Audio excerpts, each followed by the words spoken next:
નમસ્કાર વિદ્યાર્થી મિત્રો, હું છું આર્યન પટેલ અને તમે જોઈ રહ્યા છો ક્લેવર એકેડેમી યુટ્યુબ ચેનલ। તો આજના વિડીયોની અંદર આજે આપણે જોવાના છીએ ધોરણ 12 વિષય સંપૂર્ણ સ્વાધ્યાય સોલ્યુશન જોવાના છે। ચેપ્ટર નંબર 1 અર્થશાસ્ત્રમાં આલેખ સરળ લખાણથી પૂરા માર્ક્સ મેળવો। સરળ લખાણ લખેલું છે, મુદ્દા વાઇઝ લખેલું છે, મસ્ત પીપીટી બનાવેલી છે તમારી માટે। બસ મસ્ત રીતે તૈયાર કરજો, લખજો, તમારી નોટને નોટ ડાઉન કરતા રહેજો। તો ચલો વિદ્યાર્થી મિત્રો, તમારો ટાઈમ વેસ્ટ ન કરતા આ વિડીયોની શરૂઆત કરીએ।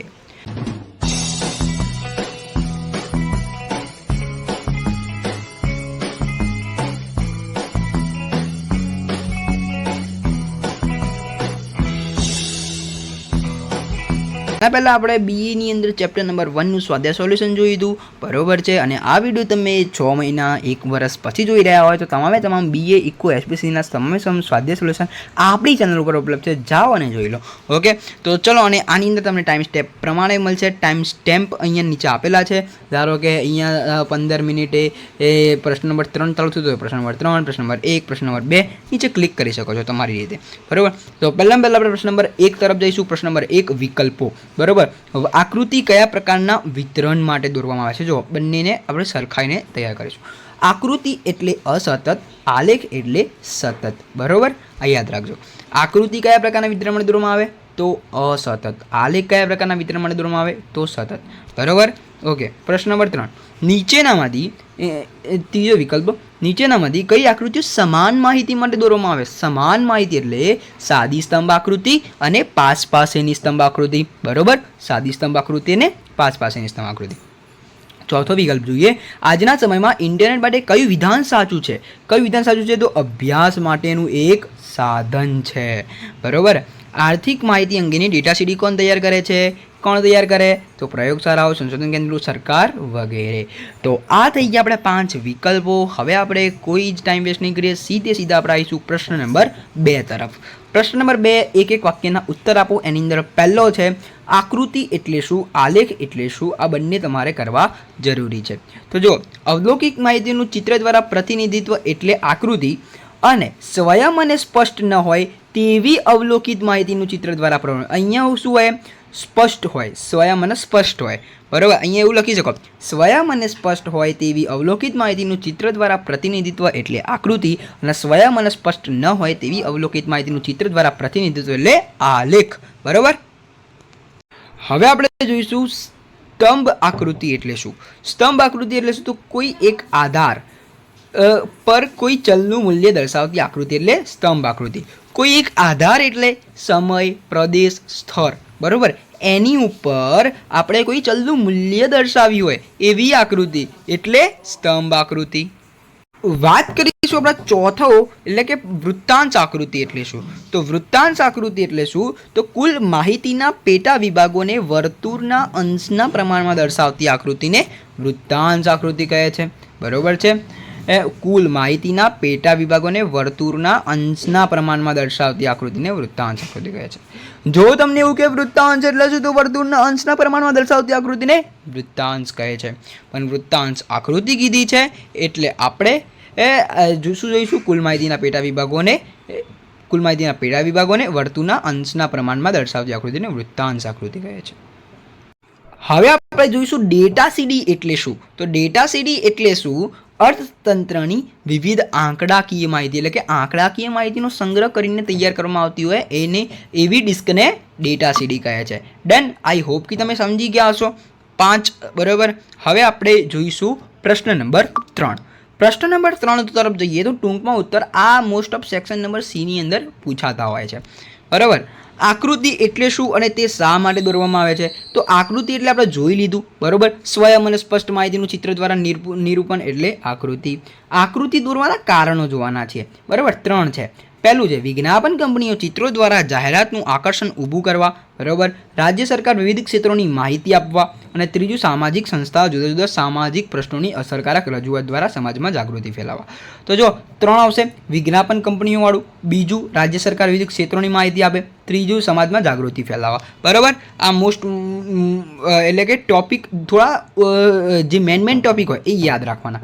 વિજ્ઞાપન કંપનીઓ, રાજ્ય સરકાર વિવિધ ક્ષેત્રોની માહિતી આપવા, સમાજમાં જાગૃતિ ફેલાવવા, બરાબર। હવે આપણે વાત કરીશું નંબર 2 એટલે કે આલેખ એટલે શું હતું અને તે શા માટે દોરવામાં આવે છે. તો આલેખ એટલે જો એની વ્યાખ્યા આપણે જોઈ લીધી, બરાબર. જે પેલી લખી હતી એ જ લખવાની, જે માહિતી સ્વયં અને સ્પષ્ટ ન હોય તે માહિતીનું ચિત્ર દ્વારા નિરૂપણ એટલે આલેખ, બરાબર. એના કારણો શું છે? અર્થશાસ્ત્રના અઘરા સિદ્ધાંતોની સમજૂતીને સ્પષ્ટ અને સરળ બનાવવા, એટલે કે અર્થશાસ્ત્રમાં અઘરી લેંગ્વેજ હોય ને એને સરળ બનાવવાની, બરાબર. એકદમ ઇઝી લેંગ્વેજમાં કહું તો સમગ્રલક્ષી પરિબળમાં થતા પરિવર્તનોના વલણની સ્પષ્ટ રજૂઆત કરવા, એટલે કે અહીંયા વલણોની સ્પષ્ટ રજૂઆત કરવા, એવું યાદ રાખવાનું. ત્રીજું, ટૂંકા અને લાંબા ગાળાના આકસ્મિક પરિવર્તનો, બરાબર. આ આકસ્મિક થોડી અહીંયા ભૂલ છે, અહીંયા આવી રીતે લખાય કે આકસ્મિક, બરાબર. આકસ્મિક, બરાબર. આકસ્મિક પરિવર્તનો કે નિયમિત પરિવર્તનોનો અભ્યાસ કરવા. કેવા? બે પરિવર્તનો, એક આકસ્મિક પરિવર્તનો અને એક નિયમિત પરિવર્તનો. કેવા? ટૂંકા અને લાંબા ગાળાના, બરાબર. ત્રણ યાદ રાખજો. કેટલાક અઘરા સિદ્ધાંતો, બરાબર. બીજું સમગ્રલક્ષી પરિબળો, ત્રીજું ટૂંકા અને લાંબા ગાળાના આકસ્મિક કે નિયમિત પરિવર્તનોનો અભ્યાસ કરવા. હવે આપણે વાત કરીશું નંબર 3, એટલે કે અર્થશાસ્ત્રમાં આકૃતિ અને આલેખનું મહત્વ. આકૃતિ અને આલેખ દ્વારા અટપટો લાગતો અભ્યાસ સરળ અને સ્પષ્ટ બનાવવા. બીજું છે અર્થતંત્રના વિવિધ ક્ષેત્રોમાં ફેરફારોના વલણ જાણી શકાય છે અને સહેલાઈથી સમજી શકાય છે. સમય અને શક્તિ બચાવની સાથે અર્થતંત્રની ઘટનાઓમાં ફેરફાર સ્પષ્ટ રીતે દર્શાવી શકાય છે અને જુદા જુદા સમયગાળા માટે તેને સરખાવી શકાય છે. અર્થશાસ્ત્રના કેટલાક અઘરા સિદ્ધાંતોની રજૂઆત સ્પષ્ટ અને સરળ બને છે. બસ આટલું તમારે લખવાનું છે આકૃતિ અને આલેખના મહત્વની અંદર. ઓકે, હવે આપણે વાત કરીશું નંબર 4, એટલે કે અર્થશાસ્ત્રનો અભ્યાસ કરવામાં કમ્પ્યુટર ટેકનોલોજી. અહીંયા તમને બે ટેકનોલોજી આવે, એક ઇન્ટરનેટ ટેકનોલોજી અને કમ્પ્યુટર ટેકનોલોજી. પણ તમારે સવાલને વાંચવાનો સ્પષ્ટ રીતે અને પછી એનો જવાબ લખવાનો. અહીંયા આપણને શું કીધેલું છે? Computer technology. તો કમ્પ્યુટર ટેકનોલોજીના ઉપયોગો શું છે? આ બધા ઉપયોગો છે કે અર્થશાસ્ત્રના સિદ્ધાંતો કે અટપટી આંકડાકીય માહિતી કમ્પ્યુટર દ્વારા રજૂઆત કરી, એટલે કે દેખો આ જે પ્રેઝન્ટેશન, આ બધું જે મેં પ્રેઝન્ટેશન કર્યું છે, મુદ્દા વાઇઝ લખેલું છે, એ બધું શેના દ્વારા થાય છે? કમ્પ્યુટર દ્વારા થાય છે, બરાબર છે. ખૂબ જ સરળતાથી સમજાવી શકાય છે, બરાબર. હવે દેખો એકદમ અઘરી માહિતી હતી અર્થશાસ્ત્રની, બરાબર. એ મેં કેવી રીતે બનાવી? એકદમ સહેલાઈથી. કેવી રીતે? આ પ્રેઝન્ટેશનની તમે અહીંયા આ જોઈ રહ્યા છો, સમજણ પડી? ઓકે. કમ્પ્યુટરની એક્સેલ શીટમાં અર્થશાસ્ત્રની વિપુલ માહિતી સંગ્રહિત કરી તે ઉપરથી સરવાળા, સરેરાશ, સહસંબંધ વગેરેના મૂલ્યો ખૂબ જ ઝડપથી શોધી શકાય છે. તેમજ આવી માહિતી માટે વિવિધ પ્રકારની આકૃતિઓ પણ સહેલાઈથી દોરી શકાય છે. હવે દેખો કોઈ પણ માહિતી હોય તો એને આપણે એક્સેલ શીટમાં લઈ જવાની અને એને સરવાળા, સરેરાશ, સહસંબંધ એનાથી આપણે શોધી શકીએ અને મસ્ત રીતે આકૃતિ બી દોરી શકીએ. કમ્પ્યુટર ટેકનોલોજીના વિવિધ પ્રોગ્રામ્સની મદદથી અર્થશાસ્ત્રની વિવિધ આંકડાકીય માહિતી માટે આકૃતિ અને આલેખ દોરી શકાય છે, બરાબર છે.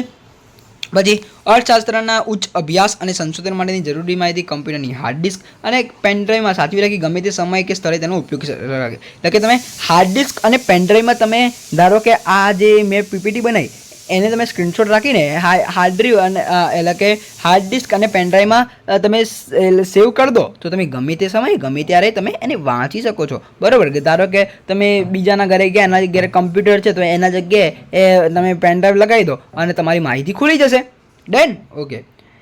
હવે તેમજ SPSS, સજ્જમ જેવા એડવાન્સ પ્રોગ્રામના ઉપયોગ દ્વારા અનેક પ્રકારની આંકડાકીય ગણતરી થઈ શકે છે. હવે તમને એવું પૂછાય કે આંકડાકીય એડવાન્સ ગણતરી કયા પ્રોગ્રામ દ્વારા થઈ શકે છે? તો આ રહ્યા SPSS અને સજ્જમ. ઓકે, આ બે પ્રોગ્રામ આ યાદ રાખજો.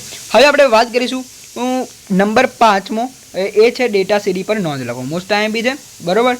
કરીને જજો. થોડો ખાલી નોઇઝ આવતો હશે, બરાબર, કારણ કે આ વિડીયો મેં સવારમાં શૂટ કરી રહ્યો છું એટલે થોડું જોઈ લેજો. ઓકે. ડેટા સીડી પર નોંધ લખો. તો ડેટા સીડીનો જવાબ છે અર્થતંત્રને સંબંધિત આંકડાકીય માહિતી મેળવીને કેટલીક સંસ્થાઓ આંકડાકીય વિગતોનો અહેવાલ તૈયાર કરી અધિકૃત આંકડાઓની ડેટા સીડી તૈયાર કરી બજારમાં વેચાણ માટે મૂકે છે. હવે દેખો આ જે કેટલીક જે સંસ્થાઓ હોય એ શું કરે? આંકડાકીય વિગતોનો અહેવાલ તૈયાર કરે. આંકડાકીય વિગતો એટલે શું? તમને એવું કહે કે ઇન્ડિયાની અંદર વસ્તી આટલી છે, આટલી આંકડાકીય માહિતીનો આખો અહેવાલ તૈયાર કરે અને બજારમાં વેચાણ માટે મૂકે છે, બરાબર.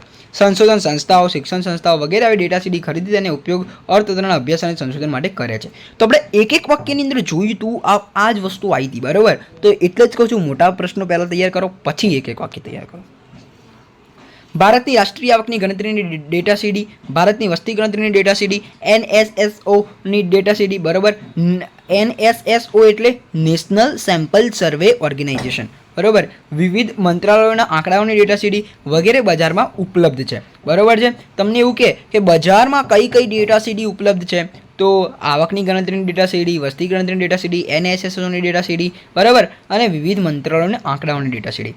હવે તમને આ ફૂલ ફોર્મ પૂછાય છે, CMIEનું પૂરું નામ આપો તો centre for monitoring Indian economy, બરાબર, જેવી સંસ્થા પણ અર્થશાસ્ત્રની આંકડાકીય માહિતીની ડેટા સીડી તૈયાર કરી તેનું વેચાણ કરે છે. ડેટા સીડીમાં અનેક પ્રકારની આંકડાકીય માહિતી હોય છે, જેમાંથી જરૂરી માહિતી જાણકાર વ્યક્તિ જ મેળવી શકે છે, બરાબર. આઈ હોપ કે તમને ખબર પડી ગઈ હશે આ પ્રશ્નની અંદર, ડેટા સીડીવાળા પ્રશ્નની અંદર એકદમ કમ્પ્લીટ, એકદમ ક્લિયર, બરાબર, એકદમ મસ્ત રીતે અહીંયા લખેલું છે, મેં તો સ્ક્રીનશોટ લઈ શકો છો. હવે વિદ્યાર્થી મિત્રો આપણે વાત કરીશું પ્રશ્ન નંબર 4. નીચેના પ્રશ્નોના મુદ્દાસર ઉત્તર આપો. તો આકૃતિ અને આલેખ દોરતી વખતે ધ્યાનમાં રાખવાની બાબતો વેરી મોસ્ટ ટાઈમ પ્રશ્ન છે, બરોબર. સેક્શન ડી ની અંદર પૂછાતો હોય છે. તો એમાં પહેલો પ્રશ્ન છે, આકૃતિ અને આલેખના પ્રકારની પસંદગીની રજૂઆત. હું આ મુદ્દા હાઇલાઇટ કરવાનું ભૂલી ગયો છું, એટલે જોઈ લેજો, બરાબર. ઓકે, આકૃતિ અને આલેખના પ્રકારની પસંદગીની રજૂઆત. તો આ એક આપણો મુદ્દો છે અને એની અંદર શું લખવાનું હોય છે એ જુઓ કે કોઈ પણ માહિતીને આકૃતિ અને આલેખ દ્વારા આકર્ષક કે અસરકારક બનાવી હોય તો આકૃતિ કે આલેખના પ્રકારની પસંદગી મહત્વની બને છે. હવે દેખો, તમારે કોઈ પણ આકૃતિના આલેખને આકર્ષક બનાવવી એટલે સારી બનાવવી છે, બરાબર, તો તમારે શું કરવું પડશે? એના પ્રકારની પસંદગી કરવી બનશે, બરાબર. જેમ કે કોઈ પણ માહિતી તમને ખબર હોવી જોઈએ કે આકૃતિના પ્રકાર કયા કયા છે. સ્તંભ આકૃતિ, પાસપાસીની સ્તંભ આકૃતિ, વૃત્તાંશ આકૃતિ, ચિત્ર આકૃતિ, એ બધા પ્રકાર છે, બરાબર છે. તો આપણે એની પણ ચર્ચા કરીશું, બરાબર. તો એ હવે કોઈ માહિતી વિભાજિત સ્તંભ આકૃતિ અને વૃત્તાંશ આકૃતિ બંને દ્વારા રજૂ થઈ શકતી હોય તો આ બંને આકૃતિમાંથી કઈ આકૃતિની રજૂઆત વધુ અસરકારક બને છે તેની પસંદગી કરવી તમારે જરૂર છે.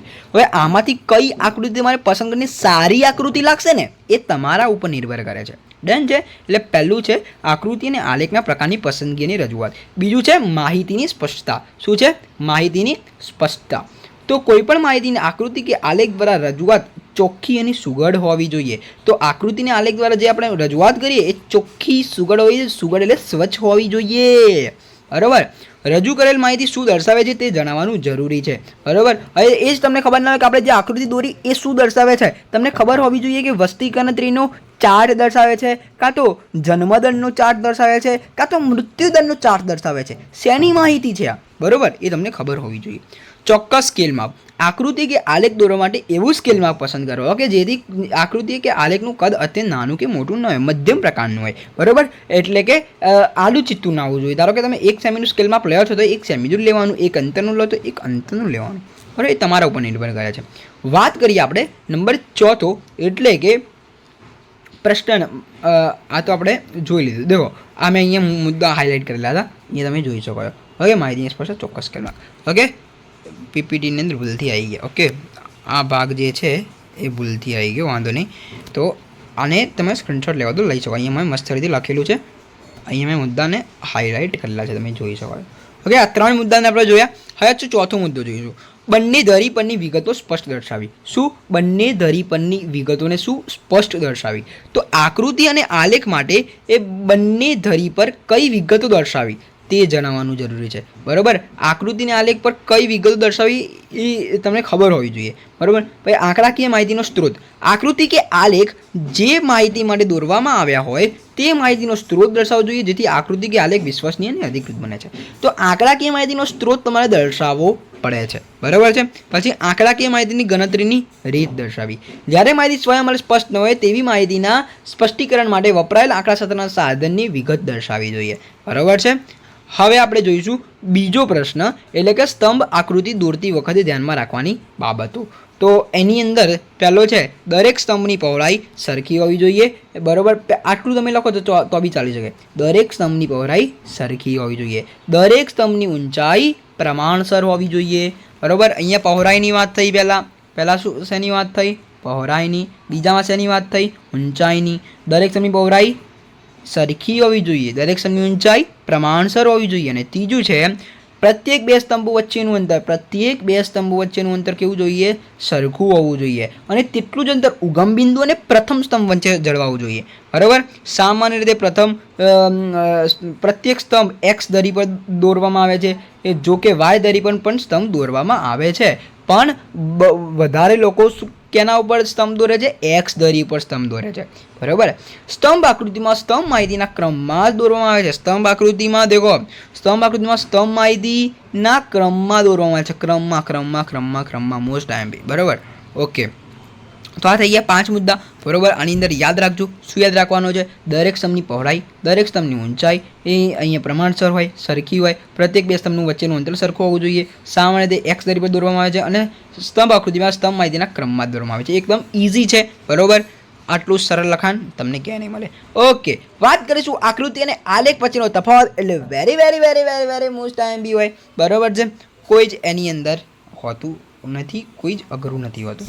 તો જો પહેલું છે, પહેલી વ્યાખ્યા લખી દેવાની બંનેની અંદર, આકૃતિ અને આલેખ. આપણે જેમ કીધું એ પ્રમાણે સ્વયં અને સ્પષ્ટ હોય ત્યારે માહિતીનું ચિત્ર દ્વારા નિરૂપણ કરવામાં આવે. એ અહીંયા વ્યાખ્યા લખી, અહીંયા ભલે નથી લખી પણ તમારી વ્યાખ્યાઓ લખી દેવાની અહીંયા. પછી આની અંદર લખવાનું આંકડાશાસ્ત્રનું જ્ઞાન જરૂરી નથી, એટલે કે આકૃતિમાં લખવાનું આંકડાશાસ્ત્રનું જ્ઞાન જરૂરી નથી, આલેખમાં આંકડાશાસ્ત્રનું જ્ઞાન જરૂરી છે, બરાબર. અને આની અંદર શું કરવાનું કે આંકડાશાસ્ત્રના સાધનોનો ઉપયોગ કરવો પડતો નથી, આમાં આંકડાશાસ્ત્રના સાધનોનો ઉપયોગ કરવો પડે છે. પછી આની અંદર યોગ્ય સ્કેલ માપ લેવામાં આવે છે, બરાબર. અને આની અંદર યોગ્ય સ્કેલ માપ લેવું પડતું નથી, બરાબર. આ યાદ રાખી લેજો. હવે આપણે વાત કરીશું ચોથો પ્રશ્ન, એટલે કે આપણો અર્થશાસ્ત્રનો અભ્યાસ કરવામાં ઇન્ટરનેટ ટેકનોલોજીનો ઉપયોગ સમજાવો. તો એની અંદર આપણા ઇન્ટરનેટ ટેકનોલોજીના જે ઉપયોગો જે છે, એમાં પહેલો છે ટ્યુટોરિયલ. આપણે પહેલાં કમ્પ્યુટર ટેકનોલોજીના ઉપયોગો જોઈ લીધા, તમને યાદ હોય તો. હવે આપણે શેના જોવાના છે? ઇન્ટરનેટ ટેકનોલોજીના, બરાબર છે. તો ઇન્ટરનેટ દ્વારા અર્થશાસ્ત્ર વિષયનું પાવર પોઈન્ટ પ્રેઝન્ટેશન તેમજ વાંચવાલાયક સાહિત્ય ઓપન એક્સેસ લિંકમાં મૂકવામાં આવે છે. ક્યાં મૂકવામાં આવે છે? ઓપન એક્સેસ લિંકમાં, બરાબર. જે વિષયના અભ્યાસ માટે ટ્યુટોરિયલનું કામ કરે છે. હવે આપણે વાત કરીશું વિષયનું ત્વરિત શિક્ષણ અને જાણકારી. ઇન્ટરનેટ દ્વારા વિષયના નિષ્ણાતના વ્યાખ્યાના વિડીયો ઓપન એક્સેસ લિંકમાં મુકાય છે, જે વર્ગખંડમાં અપાતા શિક્ષણનું કામ કરે છે. શિક્ષકોના વ્યાખ્યાન ઇન્ટરનેટના માધ્યમથી ટેલિવિઝન પર પ્રસારિત થાય છે. એકદમ તમે સમજી ગયા હશો, એકદમ ઇઝી છે. આની અંદર એવું કહેવા માંગે છે કે ઇન્ટરનેટ દ્વારા જે વિડીયો જે છે, શિક્ષણના જે લગતા વિડીયો છે, ઓપન એક્સેસ લિંકમાં મુકાય છે, જે તમને વર્ગખંડમાં જેટલું શિક્ષણ આપવામાં આવે છે એટલું જ શિક્ષણ તમને ઓનલાઈન ટેલિવિઝન ઉપર આપવામાં આવે છે. વાત કરીશું ત્રીજું, વિષયની વાંચવા લાયક માહિતી. ઇન્ટરનેટ પર અર્થશાસ્ત્રના વિષયના ઘણા બધા પુસ્તકો વિનામૂલ્યે વાંચવા મળે છે, બરાબર છે. ઇન્ટરનેટ ઉપર તમને મળી, ઇન્ટરનેટ એટલે કે ગૂગલ ઉપર તમને મળી જશે. ગૂગલ ઉપર તમે સર્ચ કરશો, યુટ્યુબ ઉપર તમે સર્ચ કરશો, એટલે તમને જે પણ પુસ્તક વાંચવા મળ્યું હોય એ તમને મળી જશે. ધારો કે તમારે ભગવદ્ ગીતા વાંચવી છે તો તમે ઇન્ટરનેટ ઉપર સર્ચ કરો, પ્લે સ્ટોરમાં સર્ચ કરો, તમને મળી જશે. એક એપ્લિકેશન છે ભગવદ્ ગીતાની, બરાબર. તમારે આપણને વાંચવું પડે યાર, ઓકે. જે તે વિષયના તજજ્ઞના લેખો વિષયના જર્નલ ઇન્ટરનેટની પસંદગી મદદથી વાંચવા મળે છે. તમને ખબર જ છે અત્યારે તો ઇન્ટરનેટનો જમાનો છે, એટલે એ બધું તમને ફ્રીમાં મળે છે. વિષયની અનેકવિધ માહિતી મેળવવા તો ઇન્ટરનેટ પર સર્ચ કરી અર્થશાસ્ત્રનું શિક્ષણ આપતી કોલેજ તથા યુનિવર્સિટી માહિતી મેળવી શકાય છે. આ ઉપરાંત સંદર્ભ પુસ્તકો અર્થશાસ્ત્રની વ્યાખ્યાઓનો અનુવાદ મેળવી શકે છે. મેં તમને કીધું પ્રમાણે ઇન્ટરનેટનો અત્યારે ખૂબ જ ઉપયોગ થાય છે. અર્થશાસ્ત્ર વિષયની આંકડાકીય માહિતી મેળવવા તો ઇન્ટરનેટના માધ્યમથી આરબીઆઈ એટલે શું? Reserve bank of India, any website પરથી બેન્કિંગ અંગેની માહિતી, વેપાર મંત્રાલયની વેબસાઇટ પરથી આયાત નિકાસની માહિતી, એટલે અહીંયા અલગ અલગ તમને જોવા મળે. જો આરબીઆઈની વેબસાઇટ પરથી બેન્કિંગ અંગેની માહિતી મેળવે, વેપાર મંત્રાલયની વેબસાઇટ પરથી શું મળે? આયાત નિકાસની માહિતી મેળવે. રાષ્ટ્રીય અને આંતરરાષ્ટ્રીય સ્તરે કાર્ય કરતી સંસ્થાઓ જેવી કે સેન્ટર ફોર મોનિટરિંગ, મેં તમને કીધું એ પ્રમાણે CMIF વગેરે પાસેથી અર્થશાસ્ત્ર વિષયની કેટલીક માહિતી મેળવી શકાય છે, બરાબર છે. તો વિદ્યાર્થી મિત્રો, આ હતા આપણે ખાલી અહીંયા પોઈન્ટ યાદ રાખી લેવાના. પોઈન્ટની અંદર તમે ખાલી એક જ વાર વાંચી દેશો તમને આવડી જશે. ટ્યુટોરિયલની ગરજ સારી, વિષયનું ત્વરિત શિક્ષણ અને જાણકારી, વિષયની વાંચવાલાયક માહિતી, વિષયની અનેકવિધ માહિતી મેળવવા અને અર્થશાસ્ત્ર વિષયની આંકડાકીય માહિતી મેળવવા. હવે આપણે વાત કરીશું આપણો પાંચમો પ્રશ્ન, એટલે કે કમ્પ્યુટર અને ઇન્ટરનેટના ઉપયોગના ભય સ્થાનો સમજાવવાના છે. તમને ભય બતાવવાનો છે. તો વિદ્યાર્થી મિત્રો, પહેલું છે આપણે કમ્પ્યુટરના જોઈશું, કમ્પ્યુટર ટેકનોલોજીના. કમ્પ્યુટર એક સાધન છે, તે અભ્યાસ સામગ્રી નથી. એ શું છે? સાધન. તેથી તેનો ઉપયોગ જ્ઞાન કે અભ્યાસની અવેજીમાં થઈ શકે નહીં. કમ્પ્યુટર માત્ર વિષયના અભ્યાસની પ્રક્રિયાને સરળ બનાવે છે, બરાબર છે. એનો ઉપયોગ કોઈ અભ્યાસની અવેજીમાં ના થાય. અભ્યાસમાં થઈ શકે પણ અવેજીમાં ના થાય. બીજું, કમ્પ્યુટર પ્રોગ્રામની પૂરતી જાણકારી વિના વિષયનો અભ્યાસ કરવામાં આવે તો ખોટા પરિણામો કે ખોટી આકૃતિ કે ખોટી આલેખ મળે છે, જે વિષયનો અભ્યાસ મુશ્કેલ બનાવે છે. જો તમને જાણકારી ના હોય તો એની પહેલાં જાણકારી લેવી પડે અને પછી એનો આકૃતિની આલેખ બનાવો તો સ્પષ્ટ બની શકે. બરાબર, આ એમને મંડી નહીં પડવાનું. ઓકે, આપણે સાદી ભાષામાં કહીએ તો કમ્પ્યુટરમાં માહિતી ખોટી જગ્યાએ સંગ્રહિત કરી હોય, બરાબર, તેવી માહિતી રદ થઈ શકે છે. બરાબર, ખોટી જગ્યાએ સંગ્રહ નહીં કરવાની. જેમ કે તમારી લોકલ ડિસ્ક C હોય, D હોય, એની અંદર સંગ્રહિત કરો. ડેસ્કટોપમાં પહેલું જે હોય એ આગળ જે તમને ફોલ્ડર બનાવતું હોય એમાં સંગ્રહિત કરો. ખોટા ફોલ્ડરમાં સંગ્રહિત કરશો તો વિદ્યાર્થી મિત્રો તમારી માહિતી રદ થઈ શકે છે. હવે જોઈશું ઇન્ટરનેટ ટોપિકના ભય સ્થાનો. દેખો આટલા જે છે ત્રણ ભય સ્થાનો છે. બરાબર, કમ્પ્યુટરના તો હવે આપણે ઇન્ટરનેટના જોઈ લઈએ. ઇન્ટરનેટના 4 છે. બરાબર, એ કયા 4 છે? તો ઇન્ટરનેટના 4 પહેલું છે ઇન્ટરનેટ માહિતી મેળવવા માટેનું એક સાધન છે. તે શિક્ષક કે આપણી વિચારશક્તિ કે તર્કશક્તિનું સ્થાન લઈ શકે નહીં. બરાબર, એ શિક્ષકની આપણી વિચારશક્તિનું સ્થાન લઈ શકે નહીં. એક સાધન છે. બરાબર છે. ઇન્ટરનેટ પર અનેક પ્રકારની ખોટી, અપ્રસ્તુત કે નકલ કરેલી માહિતી ઉપલબ્ધ હોય. આવી માહિતીના ઉપયોગથી તમને ખબર જ છે કે યુટ્યુબની અંદર અડધા ખોટા વિડીયો આવતા હોય, બરાબર, અડધી ખોટી માહિતી પ્રસ્તુત થતી હોય, તો એના ઉપર બહુ ધ્યાન આપવું નહીં. જે સાચી માહિતી હોય અને સચોટ માહિતી હોય એના ઉપર ધ્યાન આપવું અને એને અપ્લાય કરવાની. બરાબર, ઇન્ટરનેટ પર ઉપલબ્ધ માહિતીમાંથી સાચી માહિતી અને ખોટી માહિતી અલગ પાડવાની જાણકારીનો ઉપયોગ કરવો જરૂરી બને છે. બરાબર, મેં તમને કીધું એ પ્રમાણે સાચી માહિતી અને એપ્લાય કરવાની ઉપયોગ કરવાનો. ઇન્ટરનેટ પરની વિશ્વસનીય વેબસાઇટનો ઉપયોગ કરી માહિતી મેળવવી જોઈએ. તેમ ન કરતા વિષયનો અભ્યાસ ગેરમાર્ગે દોરાય છે. જો તમે સાચી અને સારી વેબસાઇટમાં તમે ના ઉપયોગ કરો તો તમે ગેરમાર્ગે દોરાઈ જશો. એટલે કે જ્યાં તમને સાચી અપડેટ આપતી હોય તે વેબસાઇટનો ઉપયોગ કરો. બરાબર, હવે આપણે વાત કરીશું આપણો છઠ્ઠો સવાલ જવાબ, એટલે કે આપણો પ્રશ્ન નંબર 4નો છેલ્લો સવાલ જવાબ. અર્થશાસ્ત્ર અંગેની બાબતો વ્યક્ત કરવા માટે સામાન્ય પ્રજા તથા નિષ્ણાતો માટે આકૃતિ અને આલેખનું શું મહત્વ છે? તો હું તમને એવું કહીશ કે આકૃતિ અને આલેખના મહત્વની અંદર આપણે આગળ જોયું એ જ પ્રશ્ન આની અંદર તમે ચીપકાઈ દો તો કોઈ વાંધો છે નહીં. અને ધારો કે તમે આ પ્રશ્ન તૈયાર કરો છો તો આ પ્રશ્ન ત્યાં લખી દો છો તો બી કંઈ વાંધો છે નહીં. અને આ બે પ્રશ્નોને મિક્સ કરીને મોટો પ્રશ્ન બનાવો છો, 7-8 મુદ્દા બનાવો છો તો બી કંઈ વાંધો છે નહીં. બરાબર, તમે તમારી રીતે તમને જે યોગ્ય લાગે કરી શકો. બરાબર, તો અહીંયા તમે સ્ક્રીનશોટ લઈ લેજો. બરાબર, આને આપણે ડીપમાં નહીં જઈએ, સ્ક્રીનશોટ લઈ લેજો. તો એટલે પહેલો પ્રશ્ન અને આ બે પ્રશ્નને કમ્બાઈન કરજો અને ભેગું બનાવીને મસ્ત રીતે લખી દેજો. એટલે મોટો બી લાગે, સારો બી લાગે, સ્વચ્છ લેંગ્વેજ બી લાગશે. ઓકે, હવે આપણે જોઈશું પ્રશ્ન નંબર 5. વિસ્તારપૂર્વક જવાબ લખો. તો વિદ્યાર્થી મિત્રો આપણે લાસ્ટ ટોપિક ઉપર જવા જઈ રહ્યા છીએ. તો હવે જે અહીંયા સુધી જે વિડીયો જોતા છે એમને આખો પાઠ સમજાઈ ગયો હશે. ઓકે, આકૃતિના પ્રકારો. તો આકૃતિના પ્રકારો મેં તમને કીધું હતું કે આપણે જોઈશું. તો ચિત્ર આકૃતિ, વિકર્ણ આકૃતિ, સમય આધારિત રેખાકૃતિ, વર્તુળ આકૃતિ, સ્તંભ આકૃતિ અને વૃત્તાંશ આકૃતિ. તમને 2 ગુણમાં પૂછાય છે કે આકૃતિના કેટલા પ્રકાર છે? 6 પ્રકાર છે અને આ 6 પ્રકાર લખી દેવાના. વાત કરીશું હવે એની અંદર શું લખવાનું છે. તો સમય આધારિત રેખાકૃતિ, એની અંદર રેખાકૃતિ બે ચલ વચ્ચેના સંબંધને રજૂ કરતી આકૃતિ છે, જેમ કે માંગ રેખા અને પુરવઠા રેખા. તમને ખબર જ છે, તમે 11માં અંદર 3જું અને 4થું ચેપ્ટર બની જ ગયા છો, માંગ અને પુરવઠો. બરાબર, રેખાકૃતિમાં સ્વતંત્ર ચલને x ધરી પર અને પરતંત્ર ચલને આ મોસ્ટ IMP છે, પૂછાય છે બોર્ડની પરીક્ષાની અંદર. બરાબર, હું તમને જે કહું એ જોઈ લેજો. બરાબર છે, રેખાકૃતિમાં સ્વતંત્ર ચલને x ધરી પર અને પરતંત્ર ચલને y ધરી પર દર્શાવવામાં આવે છે. કયા ચલને કઈ ધરી પર દર્શાવવામાં આવે છે? સ્વતંત્ર ચલને x ધરી ઉપર અને પરતંત્ર ચલને y ધરી ઉપર. બરાબર, અર્થશાસ્ત્રમાં રેખાકૃતિ દ્વારા વિવિધ વર્ષોમાં વસ્તી, ફુગાવાનો દર, સાક્ષરતા દર વગેરે દર્શાવવામાં આવે. આવી રેખાકૃતિ સમય આધારિત છે. બરાબર છે, તો આ જે સમય આધારિત થઈ ગઈ. હવે આપણે વાત કરીશું સ્તંભ આકૃતિ. સ્તંભ આકૃતિ અંદર શું છે? જો આ બોર્ડની અંદર પૂછાય છે, બરાબર, પણ આ તો ભૂલથી ટાઈપિંગ થઈ ગયું છે. પણ કઈ રીતે ક્યારે બોર્ડમાં પૂછાય છે, કેટલી વાર પ્રશ્ન પૂછાઈ ગયો છે, એનું બી એનાલિસિસ કરતો આપણે એક વિડીયો બનાવીશું. ટેન્શન ના લો, બધું જ આપણી ચેનલ ઉપર આવશે. બરાબર છે. ઓકે, વિવિધ સ્થળો, સમયો કે વસ્તુ માટે એકથી વધુ ચલની માહિતી માટે ઊભા કે આડા સ્તંભો દોરીને તૈયાર થતી આકૃતિ છે એ સ્તંભ છે. બરાબર છે. સ્તંભ આકૃતિમાં પ્રત્યેકની સ્તંભની પહોળાઈ એક સરખી લેવામાં આવે છે અને ઊંચાઈ માહિતીના પ્રમાણમાં લેવામાં આવે છે. મેં તમને કીધું હતું એ પ્રમાણે જે આપણે સ્તંભ આકૃતિ દોરતી વખતે ધ્યાનમાં લેવાની બાબતોમાં આપણે બેની વાત થઈ હતી, બરાબર, પહોળાઈ અને ઊંચાઈ. બરાબર, અહીંયા પેન્સિલ બરાબર નહીં ફરતી મારી, કારણ કે મારા હાથ જે છે બહુ આમ પેલા એવા છે, એટલે સ્ક્રીન એકદમ પરસેવાળી થઈ ગઈ છે, ગરમી બહુ પડે એટલે. ઓકે, કંઈ વાંધો નહીં. આપણે વાત કરીશું સ્તંભ આકૃતિના પ્રકારો.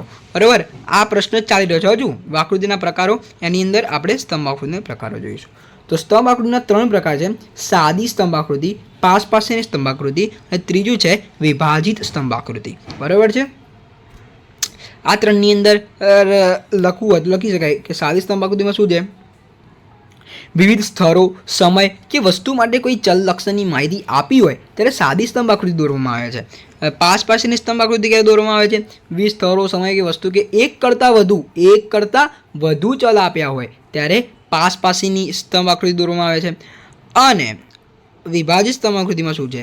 વિવિધ સ્થળો, સમય કે વસ્તુના કોઈ એક ચલ માટે કુલ માહિતી અને તેને સંબંધિત એકથી વધુ પેટા માહિતી આપી હોય ત્યારે વિભાજિત સ્તંભ આકૃતિ દોરવામાં આવે છે. મોસ્ટ ટાઈમ બધું જે આઈએમપી મેં કરી દીધું છે, બાકી તમે જોઈ શકો છો સ્ક્રીનશોટ લઈને. ઓકે, વાત કરીશું હવે આપણે સ્તંભ આકૃતિ દોરતી વખતે ધ્યાનમાં લેવાની બાબતો. આપણે જોઈ ગયા આકર, એટલે કોઈ જ આપણે આડધેર નહીં કરીએ. બરોબર, 3 ગુણની અંદર આપણે જોઈ ગયા છે. આ વસ્તુ તમારે લખવી પડશે આની અંદર, એવું ખાલી હું તમને કહી દઉં છું. વૃત્તાંશ આકૃતિની વ્યાખ્યા બી જોઈ ગયા છે. બરોબર, કુલ માહિતીના પેટા વિભાગને વર્તુળના પ્રમાણમાં દર્શાવવામાં તેવી આકૃતિને વૃત્તાંશ આકૃતિ કહે છે. બરોબર, આ સૂત્ર યાદ રાખજો, ખાલી સૂત્ર પૂછાતું હોય છે. જો વૃત્તાંશ એટલે વર્તુળનો અંશ. બરોબર, વૃત્તાંશ તમને પૂછાય. વૃત્તાંશ એટલે શું? દેખો, વૃત્તાંશ આકૃતિ એટલે શું, વૃત્તાંશ એટલે શું અલગ છે. વૃત્તાંશ આકૃતિ એટલે શું આવે તો આ લખવું પડે. વૃત્તાંશ એટલે શું આવે તો વૃત્તાંશ એટલે આ લખવું પડે. ડન. ઓકે, સૂત્ર પૂછાય તો આ લખવું પડે. વૃત્તાંશ બરાબર પેટા મૂલ્ય ગુણ્યા કુલ મૂલ્ય ભાગ્યા 360°. બરોબર, વૃત્તાંશ બરાબર પેટા મૂલ્ય ગુણ્યા કુલ મૂલ્ય ભાગ્યા 360. ડન. ઓકે, વૃત્તાંશ આકૃતિ દોરવાની ધ્યાનમાં રાખવાની બાબતો જોઈ લઈએ આપણે. બરોબર, 3 બાબતો છે. વૃત્તાંશ આકૃતિમાં કુલ માહિતી બરાબર 360 લેવામાં આવે છે. તમને ખબર જ છે 360 સૂત્રમાં આવી ગયું. માહિતીના દરેક પેટા વિભાગને ના મૂલ્યને આધારે તેનો વૃત્તાંશ શોધવામાં આવે છે. બધા પેટા વિભાગોના વૃત્તાંશોનો સરવાળો કેટલો છે? 360 થવો જોઈએ. 2 સમયગાળા કે પ્રદેશોની સરખામણી માટે કુલ મૂલ્યને આધાર વર્તુળ દોરી 2 વૃત્તાંશ આકૃતિઓ ક્રમમાં બાજુમાં દોરવામાં આવે છે. બરાબર, આ 3 જે છે એ સ્ક્રીનશોટ લઈ લેજો. અને આ પ્રશ્ન અહીંયા એન્ડ થાય છે. બરાબર, આ બહુ મોટો છે, આ પ્રશ્નને જોઈ લેજો, સ્ટેપ બાય સ્ટેપ લખજો. બરાબર છે. પહેલાં આકૃતિ આવશે, આકૃતિનો સમજાવવાની, પછી સ્તંભ આકૃતિના પ્રકારો આવશે, પછી અહીંયા સ્તંભ આકૃતિ જોડે ધ્યાનમાં રાખવાની બાબતો, વૃત્તાંશવાળો ટોપિક આવશે અને વૃત્તાંશ આકૃતિ દોરવાની ધ્યાનમાં રાખવાની બાબતો. લાસ્ટ પ્રશ્ન આપણો ચોપડીનો. બરાબર છે, સ્વાધ્યાયનો અર્થશાસ્ત્રના અભ્યાસમાં ટેકનોલોજીના ઉપયોગે. તો અહીંયા આપણે આ બી પ્રશ્ન ખતમ કરી દીધેલો છે, કમ્પ્યુટર ટેકનોલોજીના ઉપયોગો. બરાબર, તો પહેલો છે વિષયનું પ્રેઝન્ટેશન તૈયાર કરવા. આ પ્રશ્ન બાકી છે. બરાબર, ઇન્ટરનેટના આપણે જોઈ લીધા હતા, હે ને? ઇન્ટરનેટ. ઓકે, ઇન્ટરનેટના જોઈ લઈએ, કમ્પ્યુટરના બાકી છે. તો જો કમ્પ્યુટર ટેકનોલોજીના ઉપયોગો તમને કહે, આ તમારે કરવું પડે. વિષયનું પ્રેઝન્ટેશન તૈયાર કરવું, તો એની અંદર અટપટી કે આંકડાકીય માહિતીઓને ખૂબ જ સરળ બનાવીએ તો પ્રેઝન્ટેશન દ્વારા સમજાવી શકાય છે. જેમ કે અંદાજપત્રને સમજાવો, અંદાજપત્રનો અર્થ, અંદાજપત્રના ખાતાઓ, અંદાજપત્રની જુદી જુદી માહિતીઓ. આ તમારી અંદાજપત્ર આવશે. બરાબર, વિષયની માહિતીને એક્સેલ વર્કશીટમાં મૂકવા. આ બરાબર, વિષયની માહિતી શું એક્સેલ વર્કશીટમાં આપણે મૂકી દઈએ, એના સૂત્રોથી આપણે ઝડપથી ગણતરી કરી શકીએ. સરવાળા, સરેરાશ, સહસંબંધ એની શું કરી શકીએ? ઝડપથી ગણતરી કરી શકીએ. વાત કરીશું ત્રીજું, વિષયની માહિતીને ચિત્રો દ્વારા રજૂઆત. હવે દેખો, તમે ચિત્રો દ્વારા રજૂઆત કરો તો ફટાફટ તમને માહિતી યાદ રહેશે, તમને ખબર જ છે. બસ એવી જ રીતે કમ્પ્યુટર કેટલાક પ્રોગ્રામની મદદથી અર્થશાસ્ત્રની આંકડાકીય માહિતીનો ઉપયોગ કરી આકૃતિ કે આલેખ દોરી શકાય છે. જેમ કે વર્ડ ફાઇલના ઉપયોગથી માંગ રેખા, પુરવઠા રેખા. વર્ડ આવે કમ્પ્યુટરની અંદર, એની અંદરથી તમે માંગ રેખા, પુરવઠા રેખા દોરી શકો છો. બરાબર, પણ હું તમને આ વિડીયોના માધ્યમ દ્વારા કહીશ કે વર્ડ છે, એક્સેલ છે, પાવર પોઈન્ટ છે, આ 3 તમારા કમ્પ્યુટરની અંદર બહુ મહત્ત્વના પગથિયા કહેવાય, એક જાતનું તમે ચરણ કહેવાય, એ તમારે તૈયાર કરવા પડે. યુટ્યુબની અંદર ફૂલ કોર્સ આપેલા હોય છે, વર્ડ, એક્સેલ, પાવર પોઈન્ટ તમે કરી લો. બરાબર, થોડો સમય કાઢો અને એના ઉપરથી તમે જોબ બી મેળવી શકો છો. બરાબર, અને એક્સેલ બહુ ઇમ્પોર્ટન્ટ છે. એક્સેલથી તમે ડેટા એનાલિસ્ટ, ડેટા સાયન્ટિસ્ટ એવું તમે બની શકો છો. આની અંદર બહુ જ્ઞાન આપવાની જરૂર નથી, પણ આ તો વાત નીકળી હતી એટલે મેં કીધું જ્ઞાન આપી દઉં. ઓકે, તો અહીંયા તમને ખબર પડી ગઈ ઓકે હવે એસપીએસ સજ્જેમ જેવા એડવાન્સ પ્રોગ્રામ આપણે જોયું હતું આગળ એ પ્રમાણે એ શું કરે આંકડાકીય ગણતરી તો કરી શકે છે બરાબર છે તો આટલા પોઈન્ટ લખવાના કે એમાં કમ્પ્યુટર ટેકનોલોજીના ઉપયોગમાં વિષયનું પ્રેઝન્ટેશન તૈયાર કરવું વિષયની માહિતીને એક્સેલ વર્કશીટમાં મૂકવા વિષયની માહિતીને ચિત્રો દ્વારા રજૂ કરવા વિષયની અભ્યાસ સામગ્રીની સાચવણી કરવી અને એસપીએસ સજ્જેમ જેવા એડવાન્સ પ્રોગ્રામનો ઉપયોગ કરવો વાત કરીશું લાસ્ટ ટોપિક એટલે કે ઇન્ટરનેટ ટેકનોલોજીનો ઉપયોગો આપણે આગળ જોઈ ગયા છે એટલે કોઈ જ આપણે મેથી નહીં કરીએ ખાલી ટોપિક જોઈ લો એ ટ્યુટોરિયલનું કાર્ય એટલે તમને ખાલી એટલું ખબર પડી જોઈએ કે આવું પૂછાય અર્થશાસ્ત્ર અભ્યાસમાં ટેકનોલોજીના ઉપયોગ એટલે બે ઉપયોગો લખવા પડે એક તો કમ્પ્યુટર ટેકનોલોજીનો ઉપયોગ અને એક બીજું છે ઇન્ટરનેટ ટેકનોલોજીનો ઉપયોગ આમાં એ જ છે જો ટ્યુટોરિયલનું કાર્ય વિષયની જાણકારી એ વિષયની વાંચવાલાયક સામગ્રી આપણે આગળ જોયું એ પ્રમાણે બરાબર છે આઈ હોપ કે તમને ખબર પડી હશે વિડીયો સારો લાગ્યો હશે વિડીયો સારો લાગે તો વિડીયોનો લાઇક કરજો ચેનલની અંદર ચેનલ સબસ્ક્રાઇબ કરજો કારણ કે આટલા મોટા સ્વાધ્યાય સોલ્યુશન મૂકવા યાર બહુ હાર્ડવર્ક હોય છે બરાબર છે આની અંદર ઘણી બધી મહેનત લાગતી હોય છે પીપીટી બનાવી વિડીયો રેકોર્ડ કરવો બરાબર છે તો લાઇક કરી દેજો ચેનલની અંદર નવા હોય તો ચેનલને સબસ્ક્રાઇબ કરી દેજો બેલ આઇકનને પ્રેસ કરજો તમારે ટ્યુશનના સારાના બધા ગ્રુપમાં વિડીયોને શેર કરી આપજો મળીશું નેક્સ્ટ વિડીયોમાં ત્યાં સુધી good bye take care all the best